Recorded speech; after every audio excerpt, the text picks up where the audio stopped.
Salutations and greetings and welcome to my channel.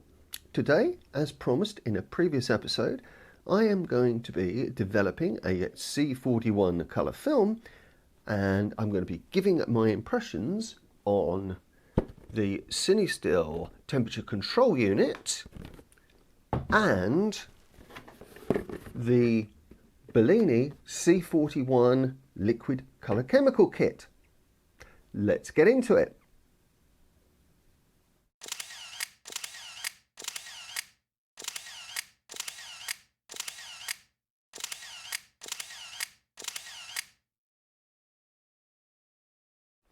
Before we go any further, nobody sends me stuff or gives me anything free. So opinions that you get here will be my honest opinions on using stuff from quite a few years of experience, although I will have to say I've not developed that many colour films in the past before. I've always paid labs to do it. So you'll see kind of warts and all here. I had one practice film before I did this in front of the camera. That went okay, but there were a few issues, and I'll highlight those as we go along. Now, just before we start, mixing the chemicals was an absolute doddle with the Bellini kit. They are liquids, and you simply add the amount of water they tell you to on the instruction sheet. I got the kit from, I believe it was Nick and Trick, and they sent their own fact sheet with it, was slightly different but much clearer than Bellini's own. Mix the chemicals, absolutely no problem at all. Invested in a large poly tank, and then got this wonderful temperature control unit to work in there. And again, I'll discuss more of how this works. It's basically a modified sous vide, which allows the timer to be used for actually timing processes. Unfortunately, I didn't find it that much use for processes because I wasn't using the CineStill chemicals for which it's set up. I could have set it slightly differently, but I tend to use a timer on my phone, process timer. I'll put that in the a link to that app in the description. But with chemicals all mixed up, I was ready to go. One of the chief problems I've found in the past about processing C41 is keeping the chemicals at the right temperature. And the first thing I will say is that the CineStill temperature control unit, or sous vide, works absolutely wonderfully. It gets the chemicals to the right temperature by heating the water bath, you'll see in the video, and it maintains it there. It's unfortunately quite noisy, so you'll hear it all the way through the video, but it does the job. Something else I should mention, there's some cutaway shots, some B-roll in this that are shot on my new squeeze, which is Nikon D800, which has replaced my Sony A7 as my chief digital stills camera, and I'm going to be doing a whole piece about that and how it relates to using Nikon film cameras as well. So without any ado, let's get into the developing.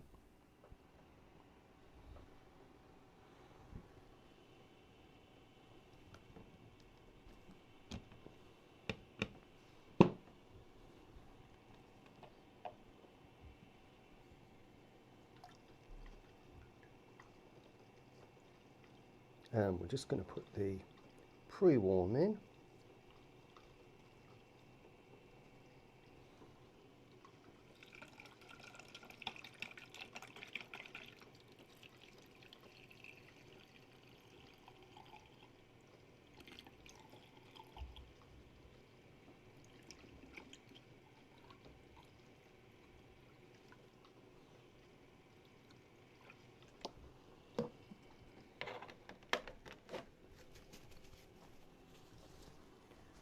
As I say, the pre-wash is not time critical, but it does need agitation, so I'm just going to do a bit of this.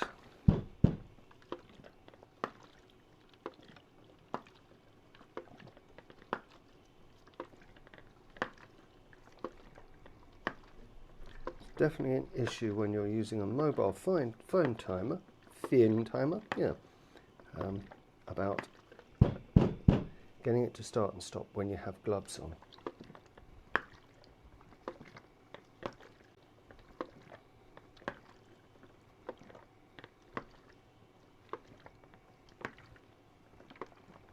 So that's 3 minutes for the pre-warm.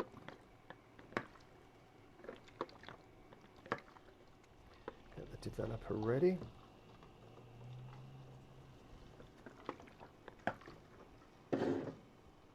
The tapping is just to get rid of possible air bubbles, and you'll see there's some tank leakage. There always is. No tanks are completely chemical proof. This is really only just to get the film up to the right temperature and get rid of some of the anti-halation layer. 15 seconds to go.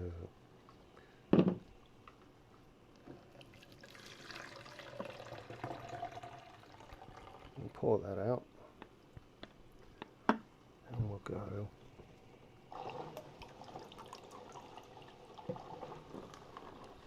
in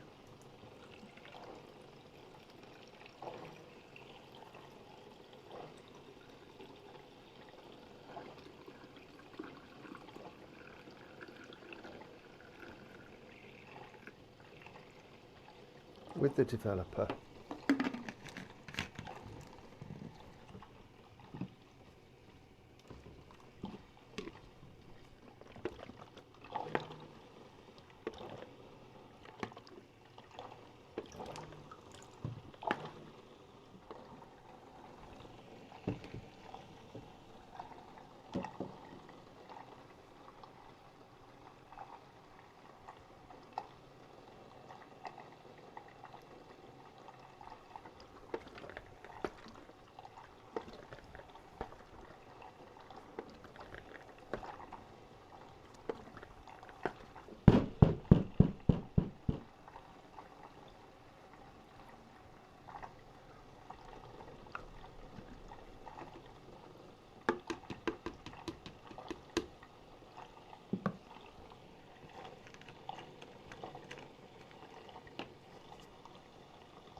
Right, we've got some leakage there.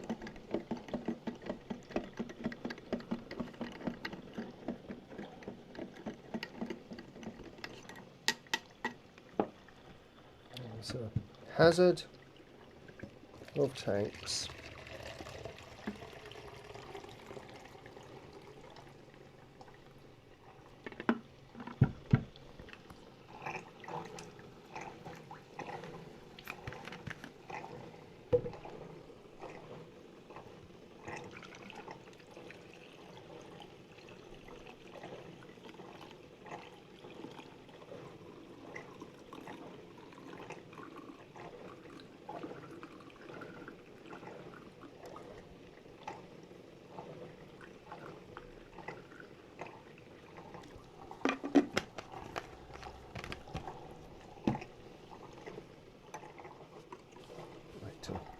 Clean up nicely as I go.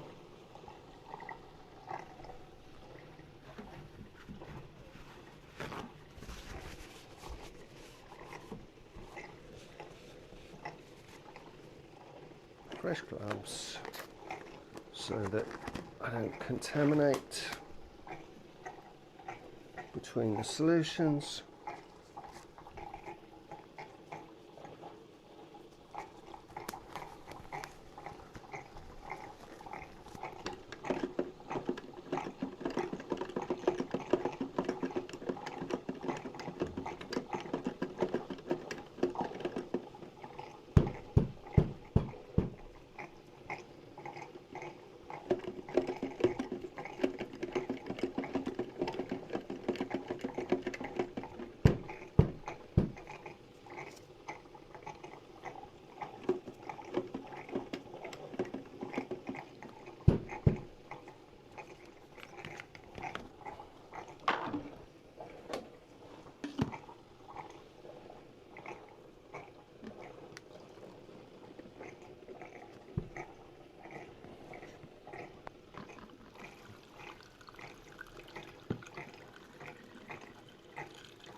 And just pouring in the stabilizer, which will, let's get everything sorted out.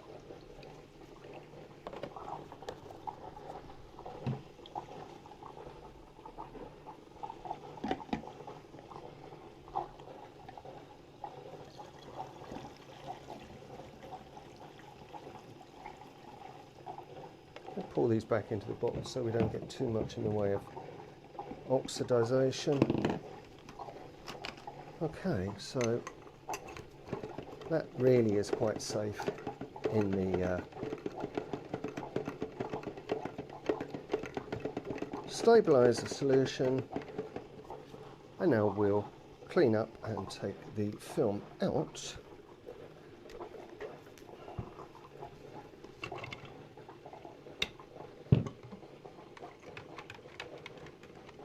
Yeah, we've got some negatives there. Absolutely excellent. We'll clean up and see what we get.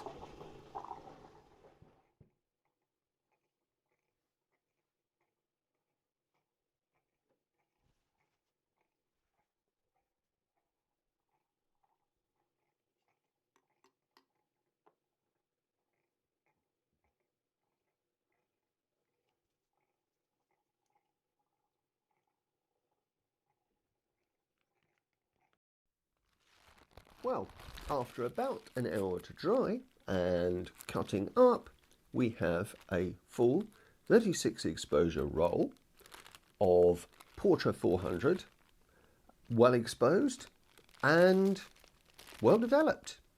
There are no dust marks or drying marks. The stabilizer's done its job there, and I think I will prefer the Bellini kit, which has a stabilizer, and the CineStill kit, and I think a couple of the others, don't have stabilizer. They don't say it's necessary, but I think it is. And the kit is, all in all, pretty easy to use. I would say that, as with all C41 development, the developing time is very short, so that has to be very precise, otherwise you're going to have some issues. I was lucky with this, I didn't, and I think the timer app has helped enormously on that. One issue I did see, and I did have, I saw it and you saw it, was chemical leakage. Now, previously with the test film that I did, I had used this Patterson System 4 tank, which has a very, very rapid pouring system and allows the chemicals to be got in and out without airlocks very, very quickly. Now, it does have a tendency to leak quite badly around the top, and I think pretty much all of them do, and you have to hold the top on pretty hard. So I decided to use my AP tank, and I think that was a little bit of a mistake for this. Essentially, what happened was an airlock was created when I poured the chemicals in. And I poured them in from the full bottles rather than decanting down just the amount that I needed. And I think that's something that I will do in future, decant down, because we got an airlock, and the bleach, and indeed the fix, spilled over the edge of the cup or the funnel here and collected around the edge and made pretty much of a mess. So I don't think I will use the AP tank again for this, because you have to pour quickly. Otherwise, you are likely to overextend the development times. So, all in all, a very good process. And aside from being a little fraught because I was filming it, quite enjoyable. So, in conclusion, it's a big thumbs up for the Bellini kit. It's easy to use, it's easy to mix, and it just gets the job done. I believe does about 16 films, which is very good value for money. And as I say, just gets the job done. The other point, the CineStill temperature control unit, I have slightly mixed feelings on. I bought it for I think around £100. That's quite expensive for a sous vide. Yes, it's got a timer function, which is good, and it's also got a UK plug, which many sous vides that you'll buy from, say, Amazon don't necessarily have. But for me, I think a sous vide would have been fine, and I could have saved some money. But if you want the peace of mind of a brand name like CineStill behind the piece of kit that you're using, then I think it's probably quite a good investment. Anyway, if you've enjoyed this video, then perhaps you'll hit the like button, because it will put a dirty, great, big, cheesy grin on my face. And if you've liked it even more, perhaps you'll subscribe, because that's good for the channel, and again, it gets the cheesy grin going. So, for now, take care of yourselves, until I see you again, and keep taking pictures.